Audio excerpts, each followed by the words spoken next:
Hey, what's up, everybody? Good morning. DevGAMM, thank you for having me, and thanks for starting the morning off with a death animation presentation. I know it's a little weird starting off the morning talking about deaths, but let me tell you, deaths are super important, and they're very interesting. We're going to talk about that, and we're going to talk about what it means to make impactful deaths for video games. Let me make sure my clicker works. Yeah, so the agenda is going to be talking about me, who I am, where I came from in the video game industry, my level ups, what I've learned in the video game industry in relation to death animations. We're going to talk about the craft of death animations, tips and tricks, some Riot Game learnings.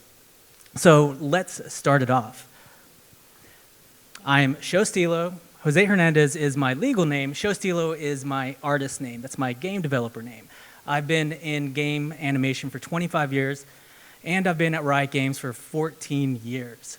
It's been a long ride. It's been a long ride, starting at Riot when it felt like an indie studio. Now it's blown up and turned into a massive, massive game, and it's been an awesome, awesome ride. And if you want to follow, I have my TikTok, my Instagram, Twitter, LinkedIn.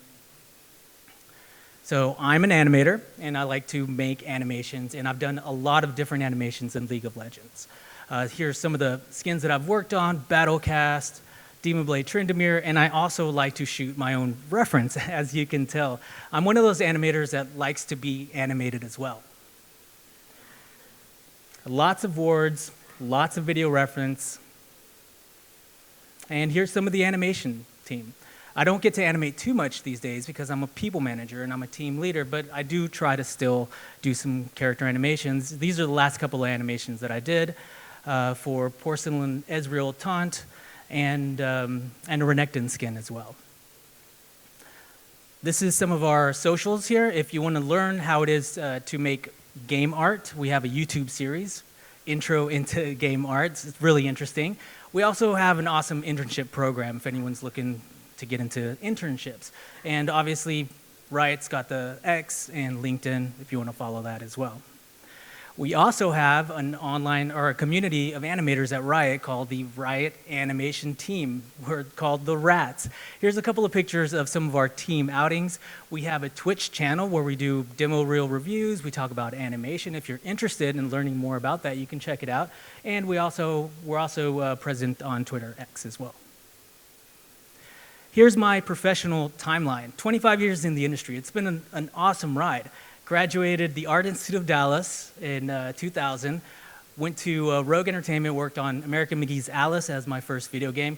You know, this timeline here is also sort of the timeline of my funky, crazy hair all throughout the years.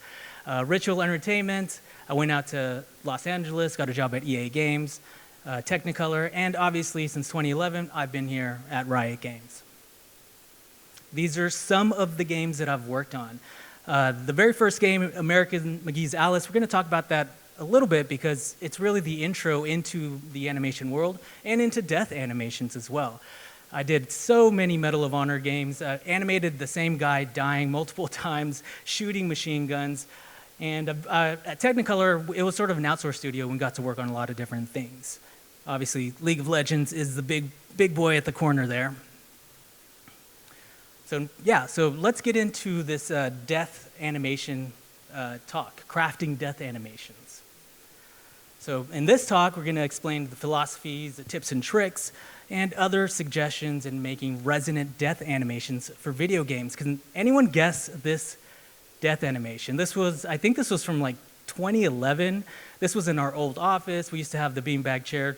Can anyone guess it? Does anyone know it? No? Who's that? That's a close one. That's Ace Ventura. That's a close one. No, let's check out what death animation it is. And again, shooting video reference for death animations, it's subjective too. It doesn't have to look perfect. But here it is. This is the death animation. Demon Blade Tryndamere's death animation. You can see where the acting is there, but you can also see how it's cut up a little bit. And that's what death animations are all about. And that's what shooting video reference for animations is all about.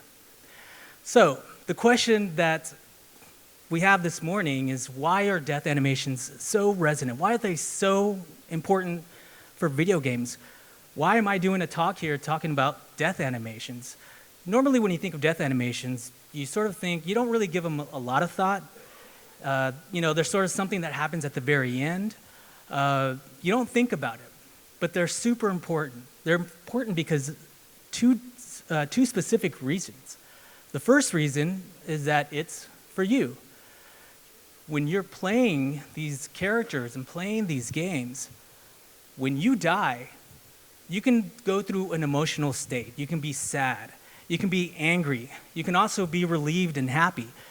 You can think of, as you die, you can reevaluate and reassess what you're doing and think about the next life that you're gonna play, or the next level you're gonna play after you die. So it's a big emotional mix of a lot of different things. So that's a super important thing. And the other important thing is talking about the other person, the person that killed you, player 2. So for them, it's a little bit more simple. For them, it's they're very happy that they shut you down, and it's more just like maybe anger or joy and excitement that they just killed you. So it's super important. These are two different aspects here for death animations. Most games you play against other people. Not all the games, but in a lot of games you play against other people, and the goal of a lot of games is to beat your opponent, to kill them.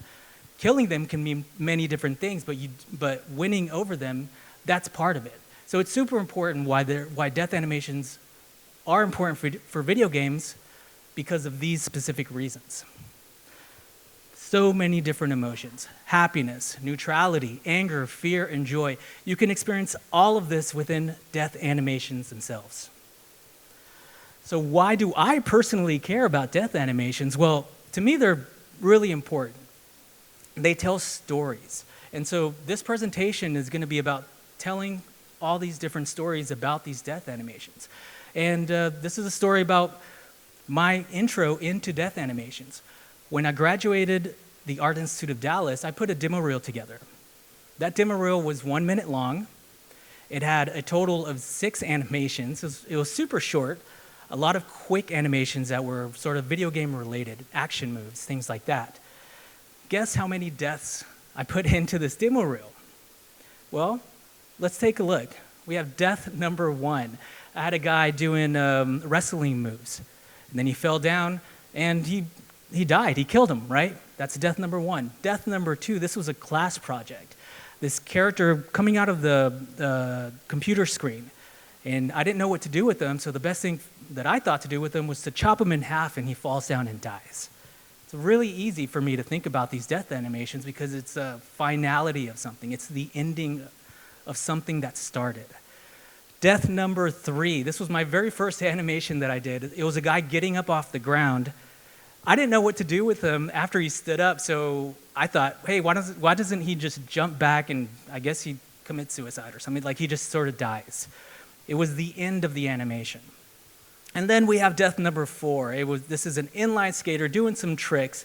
You know, he could have stayed in balance and not fallen down, but the way I'm thinking, well, he needs to do something that finishes the move, so he might as well just fall down and break his arms, break his ankles. So in this one little demo reel, I had 4 death animations, and it's a weird thing to think about because I've been obsessed about death animations since the beginning, and it's something, that's within me, right?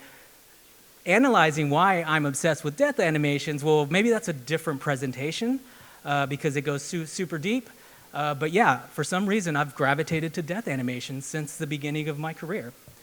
So again, deaths are all about stories. So this is a history of some of my death animation level ups in video game. These are video game level ups and death animation level ups. I worked on American McGee's Alice, and my first level up was creativity and game design, actually crafting animations to gaming. When I got into gaming, I didn't really know what animations were, how they even plugged into the game engine, but this is where I learned it all. And it was really creative working on American McGee's Alice because we had a lot of different characters with a lot of different designs. We had a card guard here that we had to figure out how he died, so we had him just roll up in a ball. He also could get chopped in half. We had this ant character that could get chopped in half, and all these crazy different designs, but they all had to die. They all had death animations.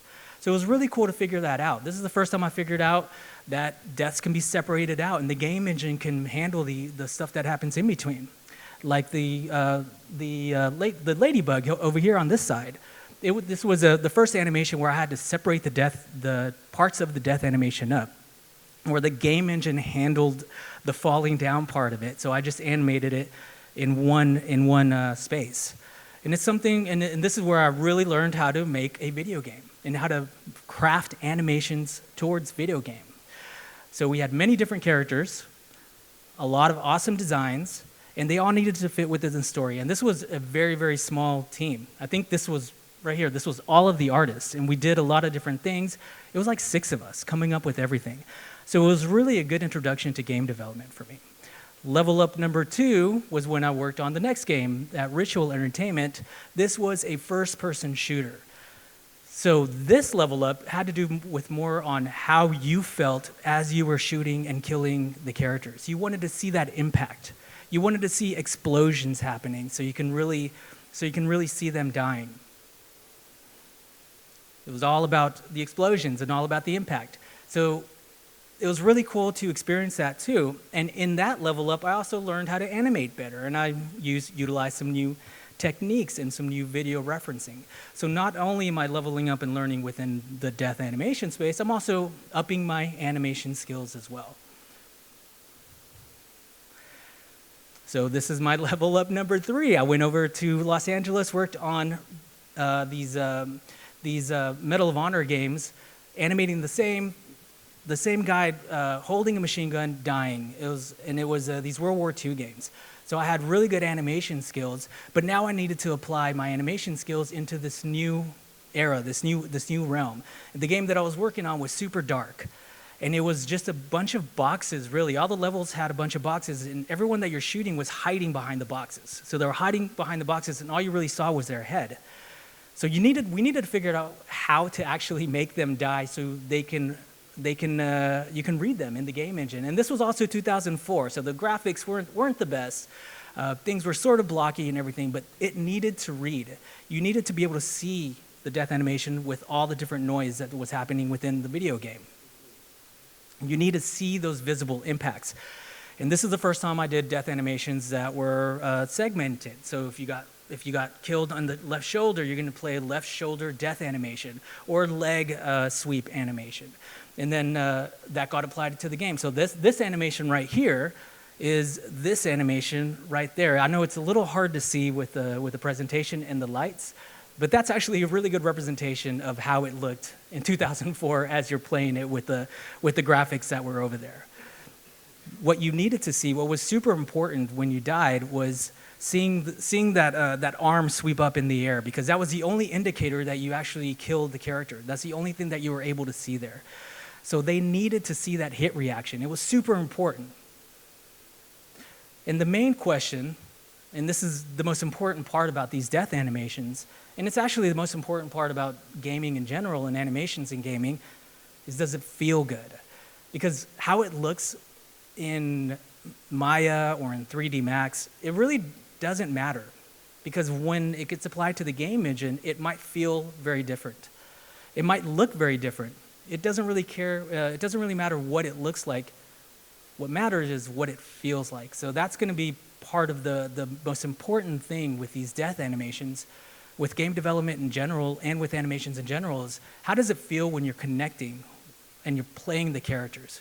Because when you're gaming, you're into the characters. You become part of the characters. So it's all about how it feels as opposed to how it looks. Next level up here, and I worked on at Technicolor, it was mostly an outsourced studio. So now I got to apply all my different learnings, and then I also became a people manager and a team leader, and I was able to travel and do outsource management and train these companies overseas. This was a company specifically in India. So we're training them on how to do animation. So I'm downloading all of my years of information. At that point, it's about 12 years in the industry, or wait, no, not 12 years, about 8 years in the industry, downloading all my death animation stuff. And again, I'm shooting all of my reference, doing my death animations, learning how to animate very quickly as well. That's another level up, learning how to work fast, learning how to animate fast, because in game development, the best thing to do is to work quickly, get it into the game so you can test it. So, these are my level ups throughout my career, and again, these are stories that I'm telling here so everyone can sort of absorb this like path of death animations for me. We have level up number 1, creativity and game design. Level up number 2, variety and impact, along with learning how to animate better, becoming a really good craftsperson. Making sure you have those visible impacts, making sure it feels good in the game. And then getting into that management space and training people, training outsourcers. It all leads up to Riot Games, where I'm at now, where I started up in 2011. And this is why I came to Riot Games, was because of the sheer variety of characters. Having worked on a lot of different characters, what I really liked was working on a lot of different characters. I don't want to be stuck working with the same bipedal body for years and years and years. I did that working on Medal of Honor games. I like the variety. Every single one of these characters, every single one of our champions has backstories, and those death animations are related to those backstories. So we have over 100 plus champions, thousands of skins, and hundreds of death animations in our game. So this is why I came here, and this is why I stay here, because of the sheer variety of work that you can do on League of Legends. So my level ups, they didn't stop when I started at League of Legends, they actually accelerated. Not only did I work with new death animations, I worked with a new animation style as well. I worked on a new variety of animations. I had to focus on gameplay because this is a live game, it's a competitive game, so things needed to feel good. And there are certain rules that you need to apply with animations so that it works in a competitive space. So it works in esports. So our pro players also like these death animations. And I upped my animation skill. I never used blockouts. If any animators know, blockouts, stepped keys, that's a way of animating that I didn't do before that. So I learned how to animate in a new way, and I learned how to add impact. And again, our League of Legends champions have so many different backstories.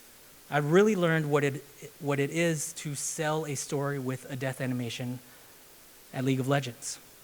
This is the first death I worked on, was that Tryndamere death in 2011. And I don't animate too much these days, so this is the last death that I worked on. Oh wait, yeah, that death was Tryndamere. His backstory is that he's super brutal. He sort of lives and dies by his sword. So my idea was that he's gonna fall down and he's gonna impale himself with the sword. To me, that made sense, and that was a lot of fun to animate because it really told the story. His whole life story was told within that death animation of what was happening to him at that time. It was super, super resonant and super important. And this is the last death I created, and this is Dr. Mundo rework. This death is very different, but it still tells a resonant story.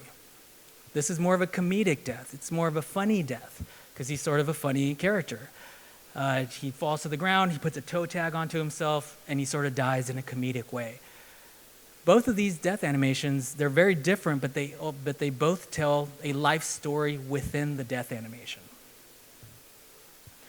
So, death animations, let's keep it simple. You know, there are two things that really sell a death animation in a game. And it's really what I learned at Riot, what I've sort of known in the past, but when I started working at Riot, it really sunk in these two different aspects. Whenever I make death animations, I always follow these rules. If you're making death animations for your video game, or you have characters in your game that die, following these rules is going to help you have really, really successful death animations. So it's two things that make a good death animation. Number one is resonance. What does resonance mean? Well, resonance is connection. Resonance is having a backstory to the character. The death animation needs to resonate. All animations need to resonate for the character, but it's the story. the story. Does this death animation make sense the way it's acted, the idea for the character? That's number one. Number two is impact. Because we work in a competitive game, the goal of the game is to kill your characters, you got to have that impact. It really needs to feel satisfactory. You're chasing down your enemy mid lane, you shoot your ash arrow, and it explodes, and the whole team dies, right? That impact is what really feels good. So you combine these two, and that's what really makes a good death animation. So let's deep dive a little bit into resonance and what that actually means for League. All death animations are acting pieces. It's a fantasy. These are games. This isn't real life death animations. Normally, if someone actually dies, they might just collapse, and it might just look like simulation, right? Instantly, your body turns into a dead body and falls down. Most theatrical deaths in gaming, and also theatrical deaths in the movies, they're acted deaths. They're acted because that's what looks appealing, and that's what really helps you see that the character is dying. So these are acted deaths. They don't just die. What they do is tell a story. The way the character dies should tell a story of where they have been.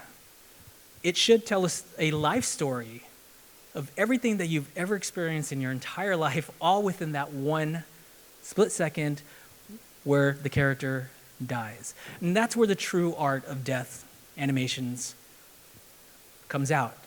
If you can sell a story, a life story, with a pose and a reaction and a fall down, well, you've done your job well. And you've done your job well in a way where the players can connect to it, and the players can understand what happened with this character their whole lives just by the way they fell down. And that's the art. Sometimes that's the art of animation too, telling a really intricate, complex story with one single pose. That pose can tell you where the character came from, where the character is, and where the character is going, all within that one pose, and that is true art, right? That one death animation can show the fears and the joy, the satisfaction, the comedic stuff, all within everything. And that really leads to the ultimate question of, why do we die? Well, I don't know. Why do we live? I don't know. That goes super deep into a lot of different things with psychology, right? But for gaming and for League of Legends, making a death animation that resonates and tells the story of the character, that's what's going to feel good to the player. So, still deep diving into resonance. That's the most important part, resonance. The story. What's the story, right? So let's talk about Dragon Trainer Tristana. Tristana is a character in our game, and she holds a cannon, and she shoots cannons, and she explodes. She's also a Yordle, a short Yordle, and she's very animated, and her body's stretchy. She also jumps. So she moves around a lot, and there's a lot of explosions, and that's what her base champion is. We made a skin where the cannon was replaced by this really cute dragon. So I animated this animation, and that dragon is really cute. Did we really want to kill the dragon too on the death animation? Well, I don't know, I think that's a little sad if both Tristana and the dragon dies at the same time. So instead of the dragon dying, I reached into the backstory of this character. I thought about, what is the connection that the dragon has with Tristana? Where do they come from? It's their pet, right? So I didn't want the dragon to die. Instead, Tristana dies, and then the dragon creeps up to her, nudges her head a little bit, and just rests, lays down and goes to sleep with her. The story that's being told here is that the dragon will never leave her side. The dragon's always there for her in life and in death. It's a pretty sad animation, and it connects to the soul, right? This animation got a lot of traction on social media. Our players loved it, and they loved it because of the story. Everyone's crying a little bit for the dragon and for Tristana, for that connection that they see. And even when I was animating it, I was getting a little emotional too because I'm doing my research. And I love pets. I don't have a dog right now, but I love all animals. So I'm doing the research here. I don't know if you can see some of these images here, but these, how dogs always, they never leave your side. That loyal dog that even when the owner dies, the dog will sit there and wait for the owner to come back forever. And this is the character that I put into the dragon, was that it was never going to leave the side. So we have a lot of references of these dogs that sit there and wait for the owners. And this one here was the saddest one, where the dog actually crying because they lost their owner. So this is the story that I was channeling here for Dragon Trainer Tristana's death. And again, these are death animations, right? They shouldn't be that complicated. They don't need to be that thoughtful because those are all kinds of other animations. But they're really important. They're important because they tell the story of where the character came from and where the character is going. So, some Resonant death animations for League of Legends. And again, Resonance is talking about story. This is Gwen. She's sort of she's like a grown-up doll. So in her death animation, she turns into a little doll and falls down and dies. It's really cute, very simple, really cute, but makes sense for the character. Super resonant. Another resonant death animation is Zed. He's sort of like a dark ninja guy that instead of him actually dying, he gets sucked back into the void on the ground. And that makes sense because that's part of his lore. This is Cassiopeia. She's sort of our Medusa champion, and she freezes our characters and they turn into stone. So it just made sense that she turns into stone and cracks and dies too. There's another Galaxy Slayer Zed skin here. When we make the skins for him, they also need to be in the void too, but this has a different take. Still the void, still getting sucked down, but there's other effects and things happening. This is Zombie Brand, another awesome skin, one of my favorite skins that I worked on. And obviously you can't really kill zombies, so he gets thrown into the ground, Tombstone comes up, but if you can see the animation here, there's a hand that shoots up out of the ground because he's still alive, because you can't kill zombies. So these are really good story-driven death animations, very resonant. Okay, let's move to the other side of it. Let's talk about impact. What does impact mean? Well, impact's a little bit simpler. It's not as complicated as resonance, but it's still super, super important.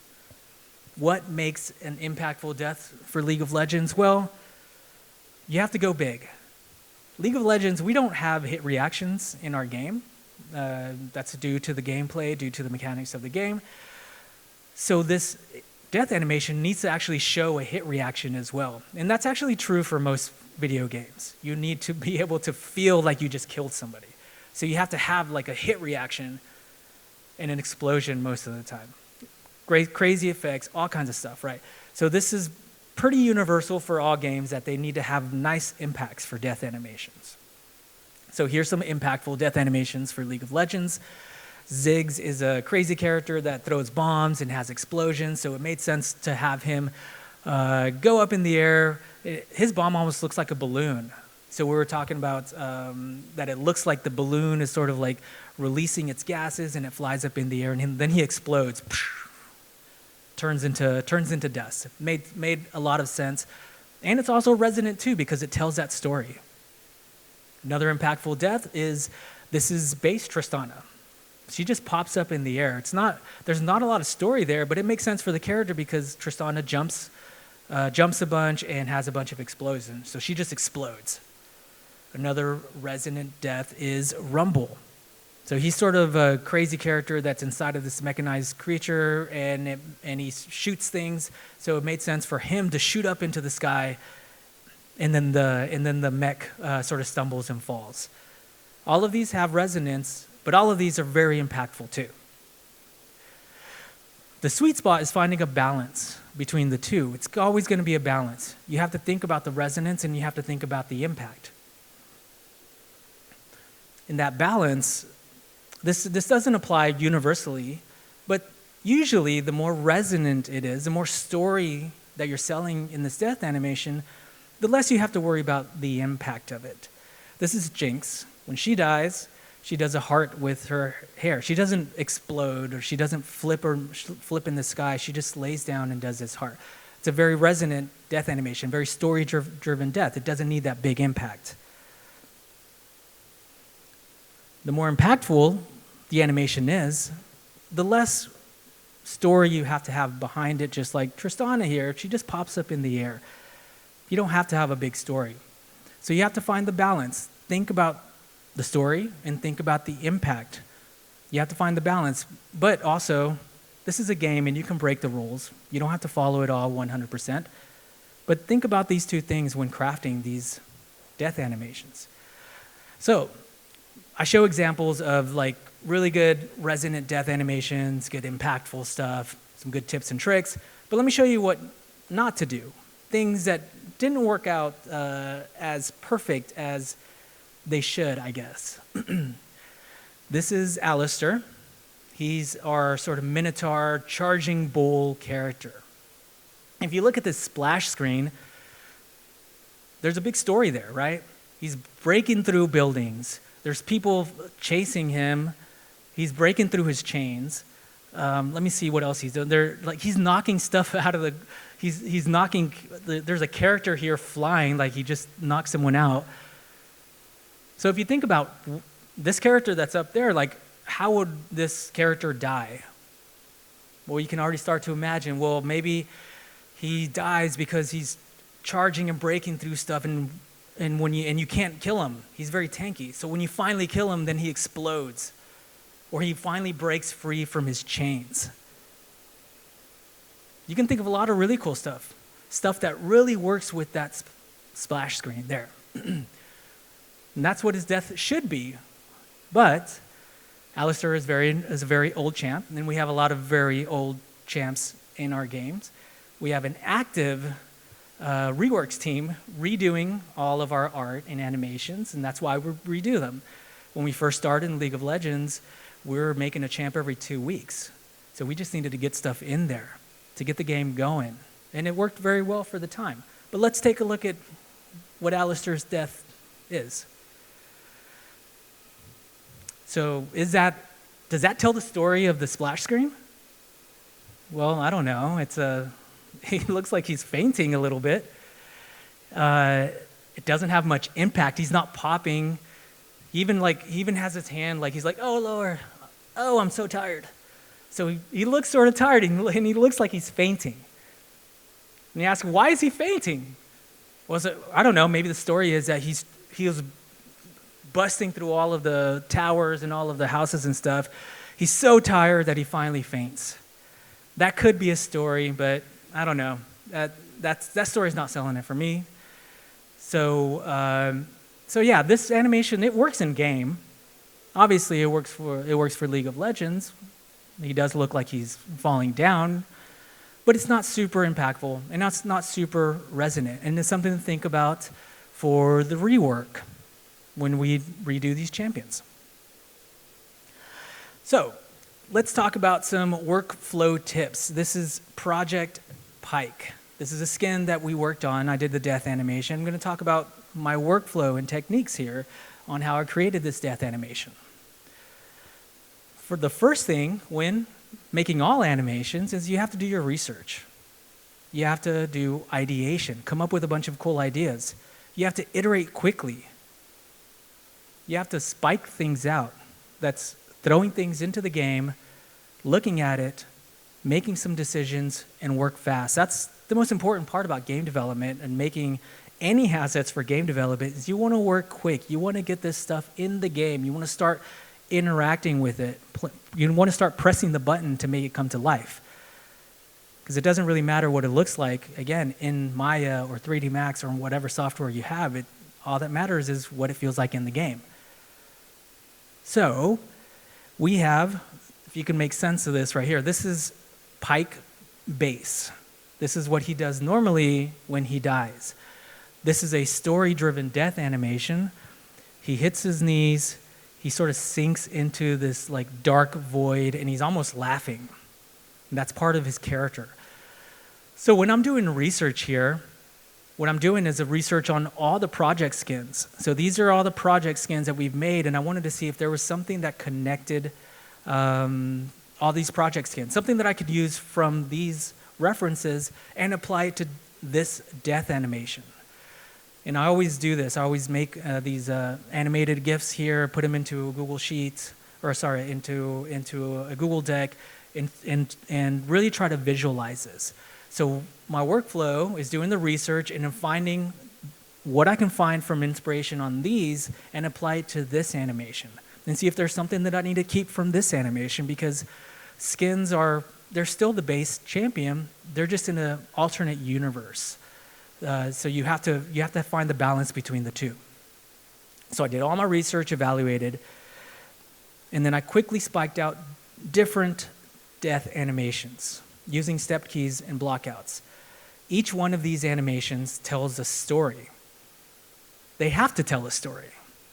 For this skin, it was all about these extra pieces on his sword, and there were these like techie, glitchy things that sort of glitched out and moved around. So it was going to be all about those things for his death animation. So here's story number one. He falls down, his weapon pieces come up in the air, and they sort of make a cage around him, and then he falls to the ground, and then he sinks into the ground because that's part of his base. If you saw his base and death, he sunk into the ground. So I call this one the death cage, right? It's always good to name these death animations, even these quick spike outs. You want to put a label to them so you can tell that story. And I'm selling these stories not yet to the player, but to my teammates. So I'm presenting this to my teammates so they can see what's going on inside my head. So this is another spike out here. I call this one the breakout because these glitchy pieces of his sword or of his weapons, they're sort of exploding out of him and like knocking him around. And then he finally gets knocked from the back and just falls forward. That one's called the breakout. This one's a little bit closer to his base where he falls on his knees. And this one is more I call it the extraction, where he's got these like glitchy elements coming out of his body. And then I just call this one the shark attack, I guess. I don't know. I was going crazy, and I always try to do one that's crazy, one that really breaks the rules, where I actually turn those glitches, turn those pieces into characters themselves. And it's pretty easy to do. You just put on your imagination hat, and he falls down, and this thing like bites him and pulls him into the void, right? So I presented these, and I did this all about in one day, right? So this is very quick work. I'm not worried about fully rendered out animations where everything's moving smoothly. I just want to get my ideas out there. So I told 4 different stories, and then this is the one that they chose. They chose the one where he hits the knees, and then he's got these effects coming out of him. It was a little bit more of the straightforward one. But then we went into round 2, which was making some additions to this. So we're not just taking this animation, we're adding to it. So he falls on the knees, so someone had an idea, well, instead of him just falling down, it looks pretty boring, why doesn't he he floats up in the air as he's getting these things pulled out of him? I was like, yeah, that's good. So I added that animation, and this is the final product. He hits the knees, he floats up as everything's coming out, and I'm working with the VFX artist too, telling him my ideas and everything, and we're jamming back and forth. He gets these effects pulled out of him, and it's almost as if he's getting his shell, his skin sort of like extracted from him, and then he falls down and dissipates into the void. So this was the process here. Iterating quickly, throwing out some really good ideas, working with your team, altering your ideas to a final product. And all in all, this took maybe about 4 days, I guess, maybe 3.5 days, which is, for a very high quality animation like this, is pretty good time. We all have budgets and we need to hit those budgets. So this is about 4 days of work, research, ideation, iteration, and spiking things out very, very quickly. So, talking about impact, this is going to a little bit more of the technicals. The first frame needs to have that on-hit reaction, and you want to make it big. We don't have hit reactions in our game. The only hit reaction we have is the death animation.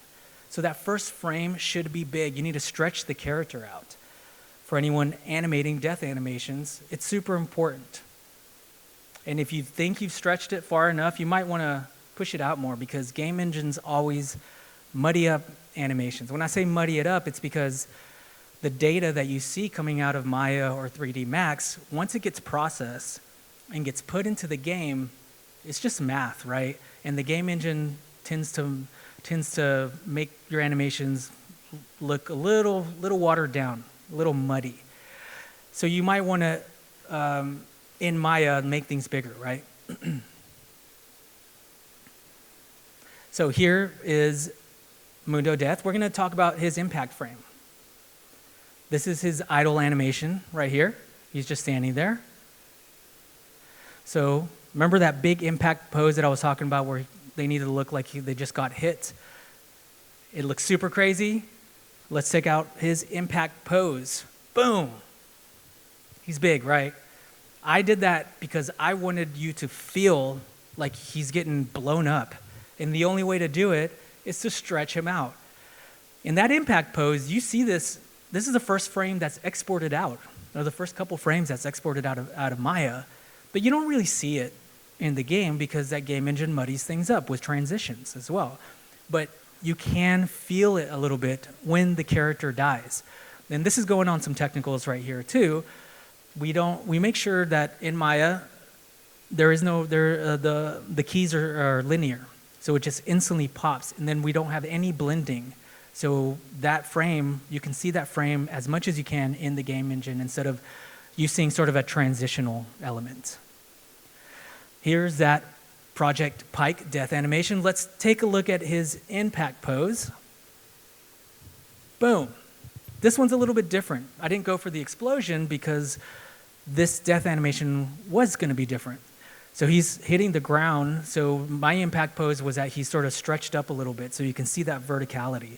And that's almost like an antake for animation. This is Tristana. So she's a super animated character, super explosive, and she's also a Yordo with a big face and a head. So you can actually see her emotions in her face. Let's take a look at her impact pose. Boom. So this one's a little crazy. I did this very intentionally. I wanted you to see her face. I wanted her face to read like she's like tweaking out, and her eyes are cross-eyed, her jaw's like bent to the side, her arms are stretched out. Something that I really wanted you to feel in the game engine. And again, the players will never see this. They will never see this animation like that, but they will feel the animation. And it goes back to how it feels. How it feels is the most important part. So, what is, after all of that, the impact, the resonance, how it feels, what's the future of death animations for video games? Because that's the topic that we have, and that's the subject of this whole conference, right? Well, I don't know. I was thinking about what the future of game animations or death animations is, and I don't know. I thought about all the options, because death animations can be everything. All options are on the table of what makes good death animations. They can be whatever you want them to be. They can be revives, they can be pauses in the game, they can be non-linear, multifaceted. There are games out there that don't have death animations. They have characters that faint, like this game here. They don't actually die. Deaths can be the death of the ego. Maybe there's a character that has multiple personalities. And instead of the character dying, you're killing the different personalities. Each one of those personalities might have a whole animation set or a whole level designed around it, right? So death animations can drive the storyline of the game. There are games that have deaths as being a big story element. There are movies that have deaths reviving, this non-linear aspect, all within those movies too. So each one of those can be big storytelling moments. They are limitless deaths. And the future, it's limited only by your creativity. And guess what? All of our creativity is unlimited because we're really creative people. And we can think of anything out there. And it'll never end the cool things we can all think about. So for me, that's really what the future of death animations is that the options are limitless. When you're designing games, when you're thinking about your characters, don't forget about these stories. Don't forget about where the story ends in your death animation. Don't forget about where the story begins because it's all intertwined. As when there's a death, there's always a revive. There's always a new beginning. So to recap it, you have to, when you're working on death animations, you have to find the story. You want to think about those gameplay limitations. You want to iterate quickly and ideate. You want to try variety, something new. Don't forget about impact too. You got to do your research. And again, your future is your creativity. It's whatever you want it to be. And the last thing I want to end this talk with is that, you know, we're all game developers here. We make video games. Games are supposed to be fun. No matter if you are an artist, producer, you work in software, promotion, content management, anything, right? You have to have fun doing it because making games should be fun because playing games are fun. So no matter how stressful it gets out there, always have fun when you're coming up with cool ideas, whether they're animations or otherwise. And that's it. That's it on the death animation talk. Thank you. Thank you so much. We do have like 4 minutes left to answer to if anyone has any questions about death animations. And I think that there's supposed to be someone in the audience. I'm going to. Oh, thank you, thank you.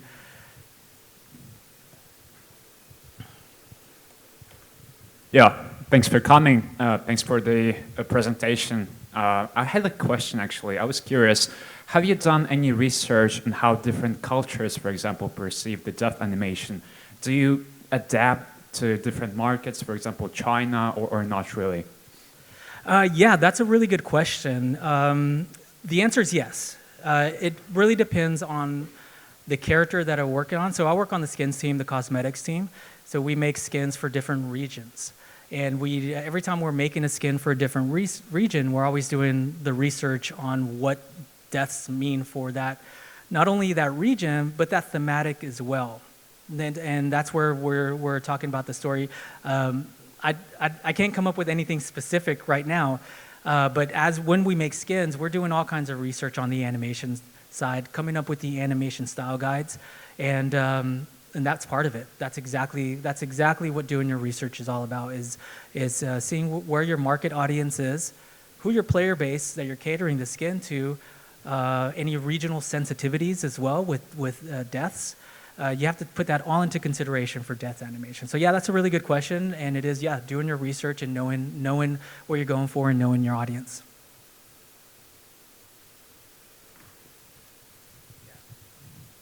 Right? Yeah, either one of those. I'll pick the closest one.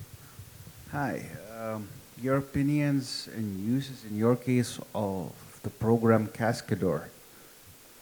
I've never used the program. So I know Maya and CapCut. Right. No, I consider myself sort of a one-hit wonder, like in-game development. I know how to do animation. I know how to do game animations. I don't do facial animations. I don't really do sim stuff. It's not very technical what I do, and it's more very art-based, and yeah, we just do Maya. The reason I'm asking Cascador is physics-based and simulates physics. Sure. So, like, deaths are really, like, connected to falling most of the time. So Yep. I've thought that might be connected.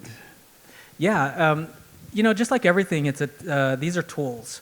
Our game doesn't have sim tech because we don't have it. We can do ways to simulate cloth and simulate gravity. But yeah, so that's if we're talking about that, then that would be just a simulated death fall. And I think you can use that as part of your story element, right? If you're going to have something falling down and dying, you can use that as a tool to make sure the gravity is correct and everything looks realistic. But always think about the story behind it, right? If you're going to use it one-to-one and just apply the tool, you have to take into consideration the story that you want to tell. And if the story is that this creature just falls down, very simulated death, maybe there's a backstory behind that, and maybe you're building your whole IP around how these characters are connected physically, so they just crumble sometimes, right? So yeah, these are tools that we can use as part of the arsenal of creating art in animation. Yeah, hey, thank you for the talk. It was really nice to learn something about death animations. My question will be more for animations in general. For League specifically, how do you keep track of so many champions and skins to avoid having like Ambessa incidents, Shyvana Ambessa incidents, and some special animations for skins resembling abilities and stuff like that, having hundreds and hundreds of animations, maybe thousands, to like have in mind when you design stuff? Yeah, that's a really good question, and that is, working on League of Legends for 14 years. That's the constant question that I have for myself, crafting animations, for the team, crafting animations, and how many times can a character swing a sword? Like, how many different ways does a character swing a sword, right? It all can look the same, but really it's unlimited. The different subtleties that you can add to stuff can add that character that resonates with the lore of the champion. So it's hard to keep track of all of that. It's hard to keep track of all the different animations. You have to do your research. You have to, do your research and see what all, like, if there's, you can look at all the different death animations that we've made. I'm sure there's a YouTube video that someone's created on that. In the end, some animations do wind up looking similar to other animations, but that doesn't mean they feel the same. It might feel different with a different character. There might be some other aspects to that animation that make it unique to themselves. So the goal isn't necessarily to always try to come up with something we haven't come up with yet, something new, but the goal is, how can we sell a similar story in a new way, right?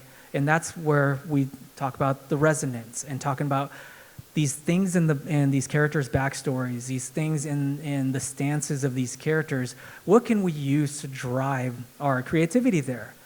How the way a character stands, the way a character holds their shoulder, the way a character holds their hand, their pinky, the way the character points their toe. You can always find something unique to add to the layer of a pre-existing idea that always came before it. And that is really like one of the key driving elements of creativity itself. There are no new ideas. You always add to previous ideas, but those ideas need to come from the soul, your soul, and the character's soul, right? So finding a balance between that is always going to be a challenge, but it is one of the harder things because we have such a vast character library. Yes, I don't know. It says time's up. I don't know if we actually have any more time. I guess when they're. Oh, yeah, I think we don't. Let's make this one quick, maybe. Okay, quick. one more. Hello, thanks for Hi. the talk. Hi. So how would you approach animating the death of something that's more abstract, like a cube or a chest or a Hextech Okay. chest maybe? Okay, so yeah, that's a great question, and I've animated a lot of wards. Wards are abstract things. They can be chests, they can be boxes, they can be ornaments. They do have a kill animation when you hit the ward. They do die. So for me, I think about the impact. How does it feel when you hit it like 1, 2? They have hit reactions. You hit it 1, 2, 3, and then it dies. So you want to think about the sound elements too. So when I'm animating, I'm actually making noises with my mouth. I'm like, oh, sorry, just playing like that, right? What feels good? So I use that sound to help drive sort of the tempo of the animation, and then that can drive the acting of the animation. If it's just an ornament, I use that, and then I think about how the different pieces are going to fall. What's the gravity? Are they glued together, or do they crumble? Like what's it made of? And sometimes if it's thematic based, like if there are a lot of effects in the word skin that I'm working on, like it's a project word, I think about the effects that are coming out, where the effects are coming in and glitching. And sort of that's my process, right? So it's less character driven, but more you rely on some of these fundamentals of animation to make sure that you really dive into the impact of it and the timing of it. I think that's it for it. I don't think we have time, so thank you very much, Sorry. Sho. Thank you so much. If anyone wants to talk afterwards, I'm available. I'm going to be here at the conference. Thanks again for having me. Thanks again for coming to my crazy death animation presentation. Hope this inspires you all. Have an awesome rest of the conference, everybody. Thank you. Thank you for teaching me that Tryndamere can actually die.